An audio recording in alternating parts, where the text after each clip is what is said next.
Pero, ako naman para lang, di ba?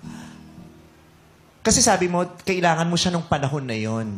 Siya, may pinaprioritize siyang iba. Which is, for me sa akin lang din man valid kasi for your future di ba? Sinasabi niya, totoo ba yun na for your future yung ginagawa niya? Naniniwala ka ba doon? Yes po. Oh, for your future. So, sabi mo, kaya ka na, nahulasan kasi may pinagdadaanan ka, pero wala siya. Tapos wala siyang panahon sa'yo. Pero, what if nalaman niya na may pinagdadaanan ka? Ganun pa din ba siya kahit alam niyang may pinagdadaanan ka, dededmahin ka pa rin niya? O kung nalaman niya, tatakbo siya sa'yo at gagawa siya ng panahon, paraan para sa kluluhan ka? Nung nalaman niya po, nag-usap po kami. Pero sabi niya, naiintindihan niya daw po ako. Mas pinaniwalaan niya po ako. Pero nung pagtapos po ng call, hindi na po siya nagre-reply. Baka naman naniwala ka dun sa nag-text sa'yo. Dun sa babae. Kasi nakarating din pala sa'yo. Kasi tinik-text din siya Actually, nung unang nakita ko yung email, sabi ko, pinatrace ko sa kilala kong taga saan para ma-verify ko kung anong location. So, nakita ko Dait. NBI pala. So, possible. Pwede talaga magsalita location. Oo. Iba magsalita. Verify. Sabi ko, posible, taga dun yun. So, sabi dun sa email, pangalawang babae na ako na nagsabi sa kanya na tigilan na yung mga boyfriend namin. So ako, as a human, di ba po? Hindi ko na-gets. Sino yung nagsabi ng pangalawang babae? Sino yun? Yung unknown person po, di po pwedeng pangalanan. Okay. Sinabi na, sino yung pangalawang babae? Yun po yung message nung unknown person. Nung girlfriend. Pangalawang babae na daw siya na nagsabi sa kanya. Na nagsabi kay Daphne? Opo, na iwasan yung mga boyfriend nila. So ako, nag-overthink. Magkaibang tao yan. Dalawa yung tremor ni Daphne. Iwasan dahil daw? Dahil daw, bakit daw, ako pa sinisisi po Bakit daw LDR, bakit daw ako pa sinisisi. Kasi LDR kayo, kaya nagyayaya yung girlfriend mo ng, kumain sa labas, ganito, lumabas. Pero ako noon, inisip ko na lang, sabi ko, history cannot repeat itself. Kasi sa akin, nangyari na personally yung maloko ko ng ex ko, yung kamukha ni Kim Chiu.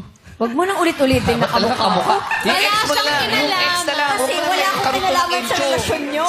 Wala siyang ginawa. At saka hindi nga sure si Kim Chiu kung talagang kamukha niya yung babae. Baka ikaw lang nagkiklaim na kamukha niya si Kim Chiu. Chinita lang. Basta yung ex mo. Yung ex mo. Yung ex mo na lang? Nang 3 years.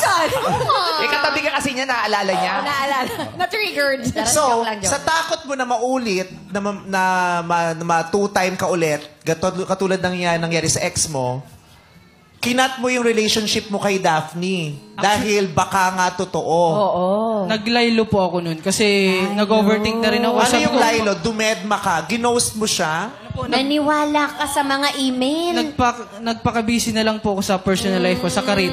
Kaya nga, nagpaka-busy ka, meaning, dinedma mo si Daphne. Hindi naman po kasi palagi ko pa rin binivisit yung wall niya. Kinakamusta ko kung meron pang... Kinakausap mo si Daphne? Hindi, kinakamusta ko yung wall niya kung meron pa bang ibang nagpaparamdam kung totoo nga ba Hindi, talaga. nagsustalk ka na lang, pero hindi ka na kumukonect kay Daphne. Inano mo siya, inabandon mo si Daphne. Nanalo yung nag-email. Tama ba? Hindi naman totally inabandon. Kasi nagsisend ako ng video na may message na ganito, ganyan. Ba't hindi mo tinanong siya, kinausap, kung totoo ba yung mga sinasabi siya? Actually, tinawagan ko po siya personally sa phone niya. Kung totoo ba talaga. Sabi niya, sinisiraan daw siya, kamo ganito, ganyan. Tapos, habang nasa work siya, umiyak, naintindihan ko naman yun.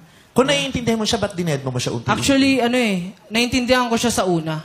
Nag-overthink lang ako kasi nangyari na sa akin before yung maloko. Yeah, kaya nga, nung ibibigay ko si nag-overthink ka. Yes, so, nung nag-overthink ka, dinedma mo si Daphne. Not totally dead ma po Daphne, anong masasabi mo doon?